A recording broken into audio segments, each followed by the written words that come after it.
Нешуточным скандалом грозит обернуться невинная затея татарской певицы. После того, как Резеда Ганиуллина сняла клип на фоне белой мечети в Великом Булгаре, на нее посыпались сначала упреки, а потом и вовсе обвинения уже от официальных представителей мусульманского мира. Так что же такого наснимал татарский продакшн? Именно эти кадры и вызвали волну возмущений среди мусульманского сообщества. Священные памятники становятся декорациями для клипов исполнителей татарской эстрады. Но вот о последствиях таких художественных замыслов никто не задумывается. Белая мечеть в клипе Резеды Ганиуллиной воплощает сюжет сказки «Тысяча и одна ночь».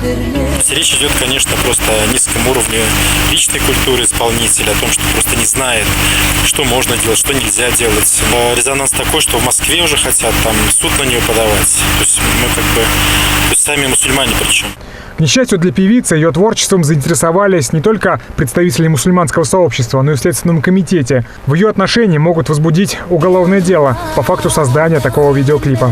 Поскольку в действиях женщины могут содержаться признаки состава преступления, предусмотренного статьей 148 Уголовного кодекса Российской Федерации, это нарушение прав на свободу совести и вероисповедания, следственным органом Следственного комитета Российской Федерации при Республике Татарстан начала следственная проверка. Сегодня мы попытались связаться с исполнительницей, однако от комментариев она наотрез отказалась, сославшись на нехватку времени. Между тем, на своей странице в социальных сетях она извинилась перед всеми, чьи чувства были задеты, и призвала не сравнивать ее творчество со стриптизом.